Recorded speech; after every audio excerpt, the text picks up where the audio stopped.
strategi utamanya. Kedua, ekonomi daerah. Ketiga, UMKM. Nah, di situ saya search dulu di Google, saya klik yang gambar. Nah, dari gambar itu kelihatan tuh beberapa slide atau PPT tentang kajian yang sudah dipublish. Nah, dari situ kajian dipublish itu saya lihat apa, kemudian saya search di Google Scholar. Di situ kita bisa lihat toolsnya apa aja. Gitu. Nah,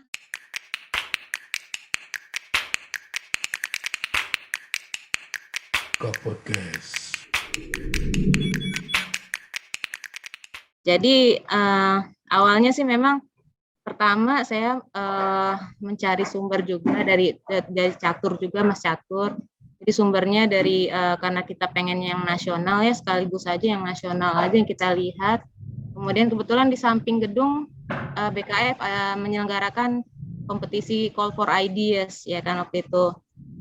Ya udah, waktu sehari sebelum deadline tuh kita kejar, waktu itu paling cuma berapa jam ya kita Luar biasa. kerjasama lah ya, dan kita nggak pernah koordinasi juga. Jadi saya menangkap itu memang takdir ya sebetulnya, karena apa yang sudah kita lakukan sebetulnya bisa kita manfaatkan di detik-detik yang tepat. Kebetulan di saat yang tepat, di kesempatan yang tepat, dan Allah itu menjijabah kita gitu. Sudah kita paling berapa jam ya waktu itu, 5 jam sebelum deadline lah kita bikin gitu. Dan setelah buat punya Mas Catur sama saya berkolaborasi, kemudian saya buat sendiri, buat saya dengan ide saya sendiri, dengan berbekal apa yang ada di SKP saya yang sebelumnya, yaitu tentang ekonomi kreatif. Ya udah, itu saya brief aja summary-nya, kemudian saya bikin artikel sebanyak 1.500 kata. Itu pas 2 jam sebelum deadline. Ya, cuman ya nothing tulus, itu aja. Ya udah iseng aja lah, yang penting ada gitu ya. Itu alhamdulillah sih waktu itu masuk shortlist.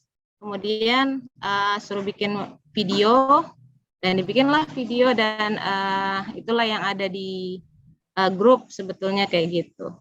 Terus yang kedua memang itu adalah lembaga pembiayaan ekspor-impor. Itu juga kita, jadi caranya untuk melihat itu semua adalah kita tergabung dalam media sosial dari beberapa lembaga yang suka menyelenggarakan call for paper. Jadi kalau Bapak Ibu ingin mengikuti ya gabungkan saja akun Instagramnya dengan lembaga-lembaga tersebut seperti LPI, kemudian BKF, atau misalnya Kementerian Keuangan, Kementerian Dalam Negeri, Industri, dan sebagainya, dan bahkan untuk BI. Terakhir saya LPI itu, Lembaga Pembiayaan Ekspor Impor itu yang menyelenggarakan itu BLU di bawah JJKN. Jadi itu tingkat nasional dan terbuka untuk umum. Itu saya berdua juga dengan Mas Catur, kebetulan karena duduknya itu depan belakang, jadi ya kolaborasinya gampang ya, tinggal call back aja. Jadi mana tuh ada Catur, ada di situ, ada beritanya untuk ngerjain paper gitu aja sebenarnya. Terus habis itu terakhir seminar jurnal pembendaharaan, ya silakan. Ke pembenaran itu seminar ilmiah, jurnal ilmiah pembendaharaan, di mana jurnal pembendaharaan itu masuk Sinta 2 ya kalau nggak salah saya. Itu jadi saya sama tim itu juga, tim itu berkolaborasi sama Mas Udin di struktural, Mas Arif Udin, sama tim CTO dan Setden.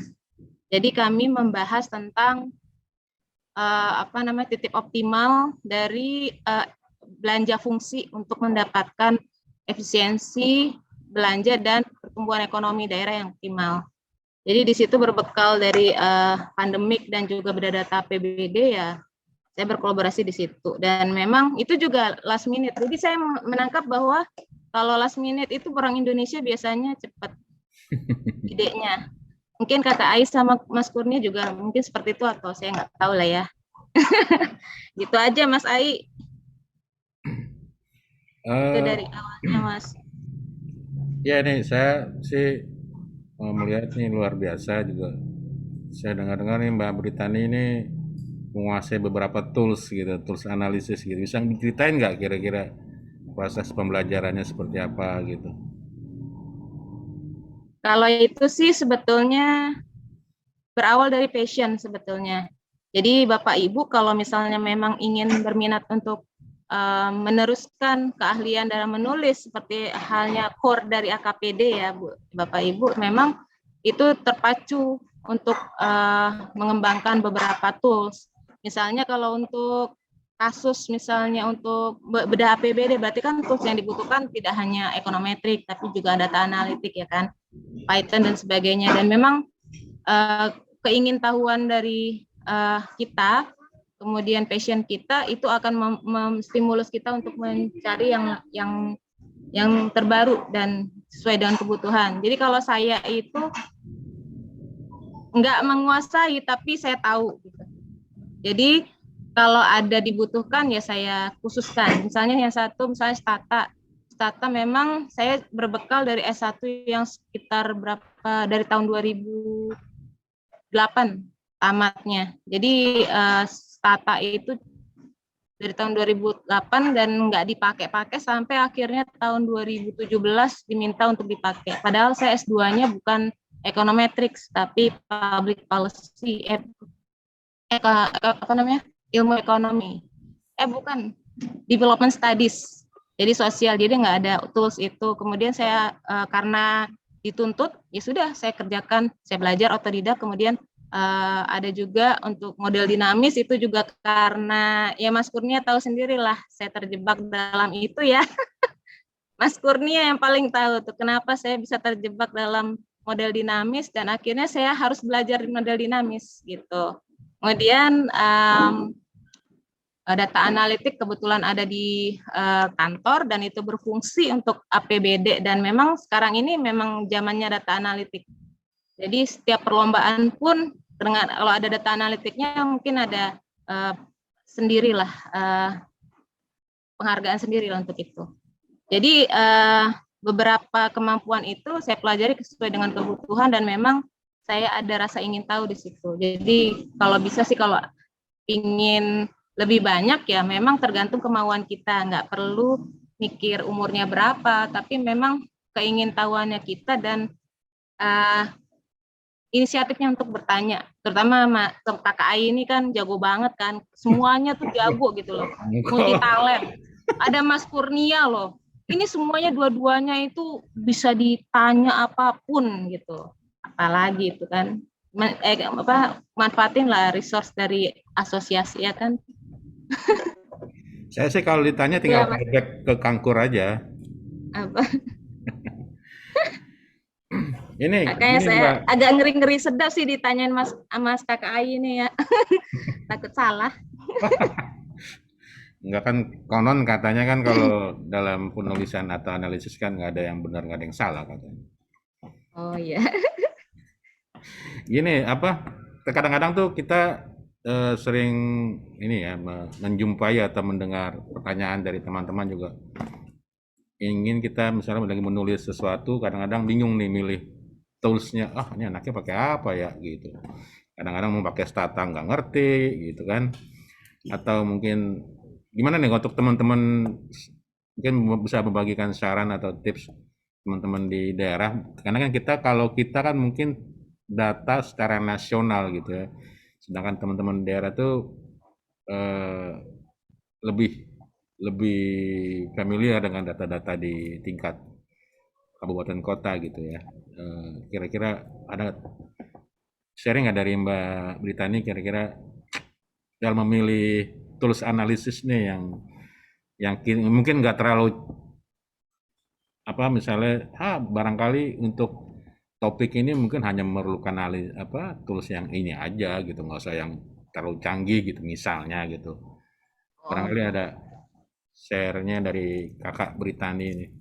kakak ya Allah, adek kali ya. Berasa tua ya. Enggak, sebenarnya satu hal sih Pak Mas Kakak Ai. Kalau misalnya kita terdesak pasti kita cari satu cara ya. Misalnya nih, kalau udah SKP udah tinggal seminggu lagi, pastilah kita cari ya dimanapun kita adanya eh, sang ahli berada pasti kita tahu. Misalnya kalau misalnya untuk mau cari apa kita punya data. Kalau saya sih berawal dari data dulu, datanya yang ada apa, ya kan? Datanya yang ada nih, ternyata data yang ada di saya kebetulan momennya momen ekonomi kreatif nih, data-data UMKM ada, data-data pertumbuhan ekonomi ya, makroekonomi ada. Oke, jadi apa yang bisa kita dapatkan dari sini itu sih pertama. Yang kedua, konsultasi sama teman sejawat lah, siapapun ada di situ kita berdiskusi karena ada orang yang kita tidak ahli itu bisa jadi inspirasi kita, bahkan anak kita sendiri itu bisa, oh ternyata anak ini misalnya apa namanya, dia kalau misalnya tumbuh pasti dia harus banyak makan, berarti kan ternyata untuk mendapatkan pertumbuhan ekonomi kita harus meninggikan konsumsi misalnya kayak gitu, itu bisa jadi inspirasi kita ya kan. Jadi pertama datanya dulu apa, kemudian konsultasi, kemudian yang ketiga adalah cari ahli gitu. Cari ahlinya adalah misalnya dengan KKI ini ahli loh sebenarnya tuh Mas Kurnia. Balik lagi ya. Sebenarnya ahlinya dari situ. Atau misalnya dari akademisi, sebetulnya di kantor tuh banyak ya, ada FGD. Kalau misalnya di daerah nggak ada, berarti di pusat tuh diikutin aja. Di pusat itu entah Kementerian Keuangan, entah Kementerian Perindustrian, atau misalnya Kementerian Kemenko, atau misalnya UMKM. Itu biasanya banyak mengadakan seminar free atau webinar itu mengenai beberapa isu yang terkini. Jadi kita setelah kita cari ada datanya kita apa, kemudian diskusinya ke siapa, yang terdekat saja, terus yang ketiga cari ahlinya atau misalnya siapa yang dikenal, kemudian cari event-event di daerah ataupun pusat yang berkaitan dengan apa yang kita punya datanya gitu. Kalau misalnya kita punya data ekonomi kreatif, ya sudah kita cari nih di pusat itu Kemenperin atau enggak Kemenko UMKM tuh biasanya kan. Kita lihat isu-isunya, oh ternyata harus ada data yang ditambah. Berarti apa yang harus dilakukan? Misalnya ya Pak, kalau yang saya punya kan ada data-data ekonomi kreatif. Oke, di sini kita punya data-data transaksi, misalnya transaksi UMKM. Kemudian kita punya data omset. Ya, terus ada webinar di UMKM itu ternyata pengaruh dari strategi inovasi pembiayaan UMKM di Indonesia untuk mengoptimalisasi pertumbuhan UMKM. Oke, berarti ada strateginya. Berarti kita bisa mengetahui strateginya dari mana. Nah, dari webinar itu pasti ada akademisi. Di situ pasti ada tools-nya. Dari tools itu bisa kita belajar, oh ternyata ini bisa nih pakai ini gitu. Kalau bisa pakai ini, kita cari tuh baru di studi literatur dengan search di Google. Biasanya di Google Scholar dulu kalau saya. Dari Google Scholar, kemudian saya cari di jurnal seperti Elsevier. Kalau misalnya untuk di internasional. Sini tuh, sana dulu ya. Kemudian ada lagi kalau di Indonesia itu, kalau saya lebih memilih di biasanya ya Pak ya, atau Bu, ini enggak agak beda sih. Biasanya saya lihat di SlideShare. SlideShare itu banyak kajian-kajian yang sesuai. Nah, itu pakai tools apa? Biasanya pertama saya search dulu, bagian search ya. Itu keywordnya yang ingin saya laksanakan. Misalnya, strategi pembiayaan UMKM untuk mengungkit pertumbuhan ekonomi daerah. Oke, berarti di sini strategi utamanya. Kedua, ekonomi daerah. Ketiga, UMKM. Nah, di situ saya search dulu di Google, saya klik yang gambar. Nah, dari gambar itu kelihatan tuh beberapa slide atau PPT tentang kajian yang sudah dipublish. Nah, dari situ kajian dipublish itu saya lihat apa, kemudian saya search di Google Scholar. Di situ kita bisa lihat toolsnya apa aja gitu. Nah, dari tools itu kita bisa lihat nih, oh ini ternyata pakai panel. Nah, sesuai nggak dengan data yang kita punya? Kalau sesuai, berarti kita bisa pakai itu. Gitu. In case kalau misalnya ternyata tidak bisa. Kalau tidak bisa ada alternatifnya, Bapak Ibu. Jadi saya itu lebih banyak menggabungkan teknik. Misalnya kalau misalnya di ekonometrika itu, misalnya nih ya Bapak Ibu, Di ekonometrika itu kan cuma mengetahui pengaruh nih. Pengaruh A terhadap B misalnya, pengaruh konsumsi terhadap pertumbuhan ekonomi misalnya. Tapi kita tidak bisa tahu berapa sebetulnya pertumbuhan ekonomi yang optimal ketika kita konsumsi berapa gitu. Atau misalnya berapa alokasi TKDD yang ideal ketika dapat pertumbuhan ekonomi yang optimal. Itu kita nggak bisa pakai ekonometrik. Nah, kita bisa pakai maximum likelihood atau misalnya kita pakai model dinamis. Jadi bisa kita gabungkan model ekonometrik dengan simulasi model dinamis. Seperti itu. Nah, itu di searching lagi. Seperti itu sih, Pak. Complicated, tapi dari saya skripsi pun saya seperti itu. Jadi kalau misalnya skripsi saya kan bagaimana cara mengintegrasikan optimum currency area atau integrasi ekonomi ketika inflasi itu ditargetin. Nah, pertama yang dilakukan kita harus cari dulu nih inflasinya itu berapa di 10 tahun ke depan. Nah, metode yang saya gunakan ketika saya searching dan konsultasi dan sebagainya itu adalah VAR. Ketika saya dapat VAR, baru saya masukkan ke dalam panel itu supaya mendapatkan kira-kira bisa tidak berpengaruh terhadap pembentukan integrasi ekonomi, kayak gitu. Jadi lebih banyak kombinasi sih, kayak gitulah Pak. Di situ sih seninya kalau untuk Tapi kalau mengerjakan untuk paper. tools-tools gitu untuk scope scope APBD masih inilah ya, masih masih oke ya. Maksudnya tidak terlalu wah gitu kan. Maksudnya apakah harus data yang big gitu menggunakan tool-tool semacam itu gitu? Sebenarnya kan tergantung apa yang kita punya datanya. Nah, Oke. kalau misalnya sekarang tuh saya ngelihat jenuh ya, udah mencapai titik jenuh analisis APBD. Biasanya pengaruh terhadap pajak daerah terhadap peningkatan pendapatan daerah atau peningkatan investasi daerah kayak gitu ya. Nah, itu udah banyak tuh yang ngerjain ya kan. Kita butuh inovasi ya kan. Oke, Inovasi oke. apa yang harus dibutuhkan? Disitulah kita berangkatnya. Nah, kalau misalnya kata-kata kuncinya itu udah dapat, insya Allah sih paper tentang itu pun akan menjamur sih, aku bilang. Nggak hanya di Indonesia, kalau nggak ada di Indonesia ya udah di luar gitu. Gitu sih, Kakak Ai. Siap nih, sebelum kita masuk ke sesi feedback, nih saya ingin kasih kesempatan kepada dua penanya nih ke Kakak Tuh, penanya Britani. emang ada yang nanya.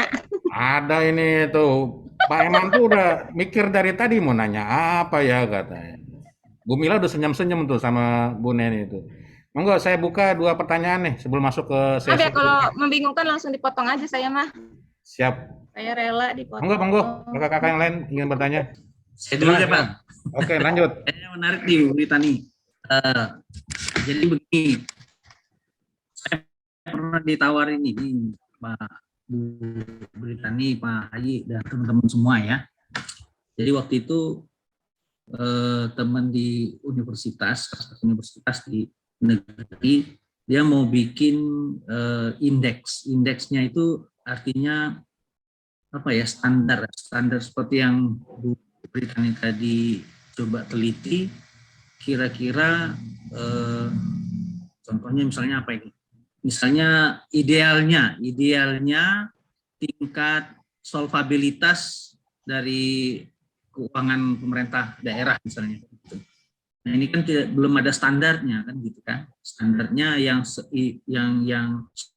itu di persentase yang apa yang dianggap bahwa sudah memadai, kan beda-beda masing-masing daerah beda-beda. Seperti yang tadi juga ada batasan standar apa tadi yang diteliti tadi, kita mau melihat kepuasan masyarakat misalkan seperti itu. Kalau masyarakat itu kalau di titik kan ini sudah seluruh Indonesia itu sudah menyatakan bahwa ini sudah tingkat kepuasan masyarakat terhadap pelayanan pemerintah sudah mencapai titik ideal. Nah ini untuk mencapai titik ideal inilah yang sulit kan. Nah, tapi saya menarik itu seperti yang Bu Britani tadi sampaikan bahwa kita tidak punya standar itu gitu. Kalaupun mau mencari standar itu kan berarti kita harus mengambil semua data di seluruh seluruh wilayah kan gitu. Seperti kemarin itu universitas ini mau membuat apa kemarin ya, standar tingkat belanja pemerintah itu yang idealnya berapa? Idealnya berapa kalau sudah mencapai untuk pendapatan sekian, idealnya belanjanya sekian gitu kan. Sekarang kan sudah ditetapkan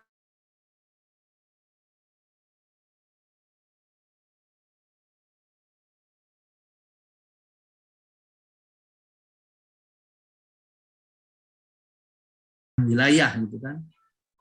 Ini triknya bagaimana lah ya. Bu Britani sempat menyebutkan karena tidak ada standarnya, jadi menggunakan metode ekonometrik tidak bisa dipakai gitu kan tadi kan. Nah kalau tidak bisa dipakai, terus pakai metode yang lain. Nah ini menarik Bu, karena kami juga kepengen membuat semacam standar pelayanan, misalnya pelayanan masyarakat itu standarnya harus batasannya adalah misalkan terpenuhinya seluruh indeks kriteria daripada pelayanan SPM-nya, sistem pelayanan minimalnya, itu terpenuhi. Apakah dengan semua terpenuhi, pelayanannya menjadi maksimal, ataukah terpenuhi sekian persen itu sudah maksimal, gitu kan? Nah ini sudah kita coba kalau mau mengambil data, harusnya kan datanya harus begitu banyak kan itu. Nah ini triknya bagaimana? Ibu kemarin pada saat mengambil data, sampel datanya bisa, apalagi tadi diceritain waktunya begitu cepat, tapi pengolahan datanya juga cepat dan bisa menghasilkan data yang apa ya?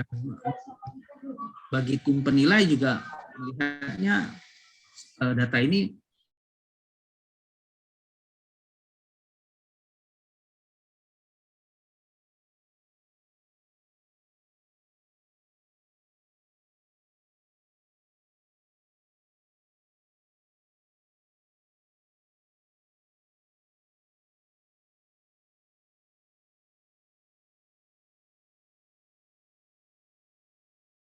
Pak ya, Pak ya.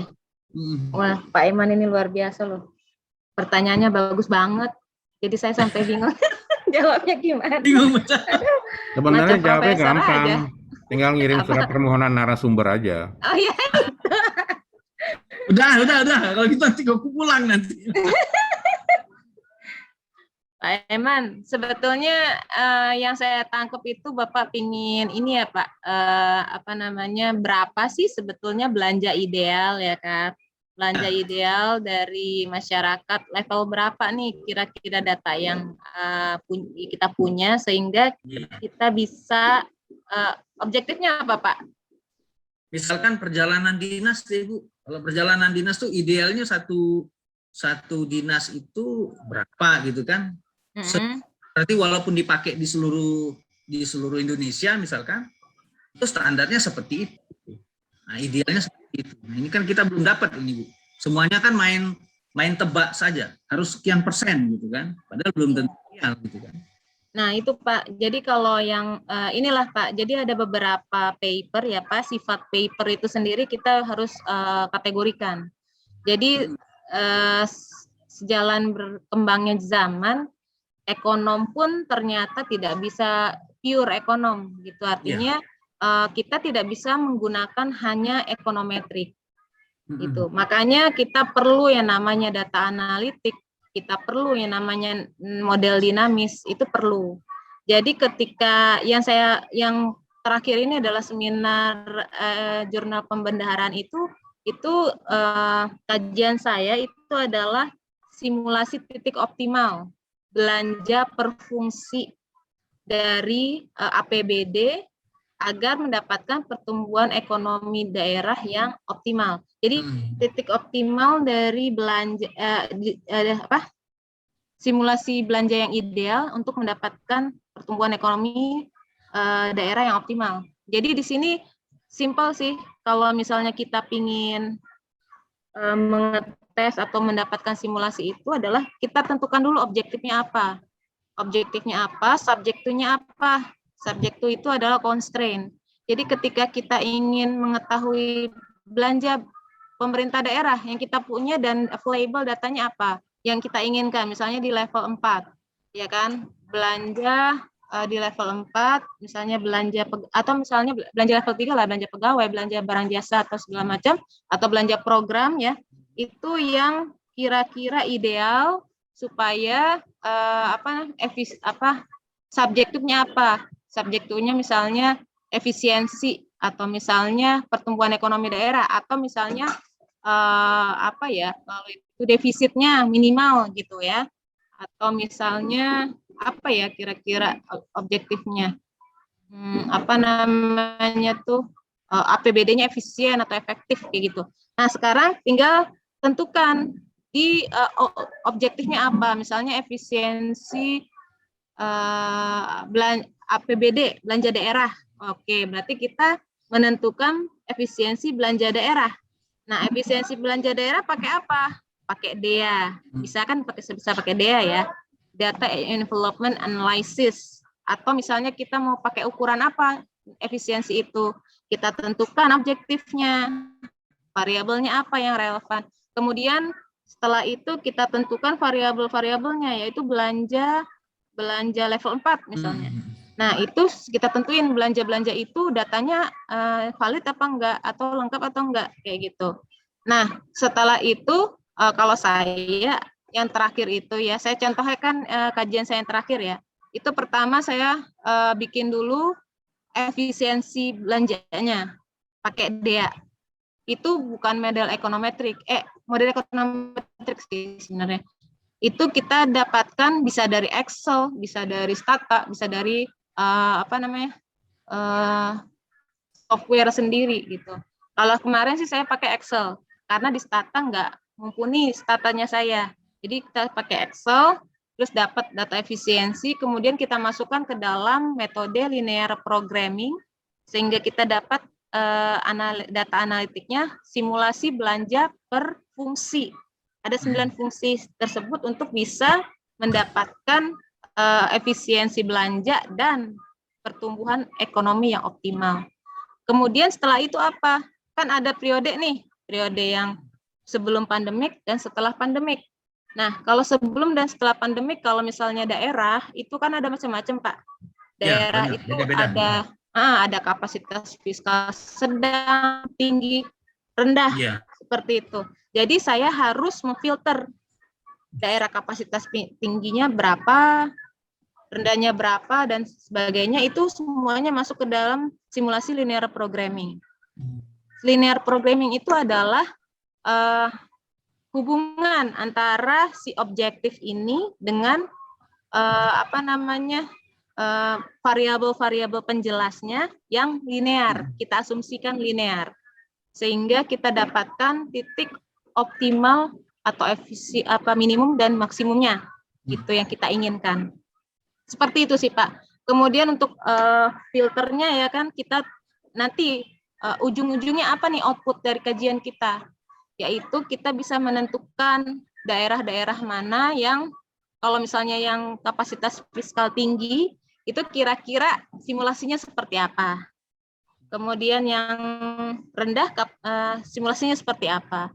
Atau kalau untuk yang pandemik, kita filternya nggak berdasarkan kapasitas fiskal, tapi dampak pandemik. Jadi ada dampak pandemik sangat terdampak, tinggi atau rendah, sangat rendah, seperti itu.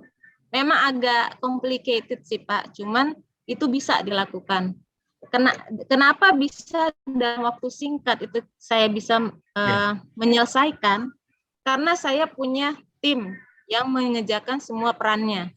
Jadi saya peran ekonometriknya, kemudian teman saya peran data analitiknya yaitu linear programming, satu lagi mengerjakan DEA, yang satu lagi mengcompile semuanya.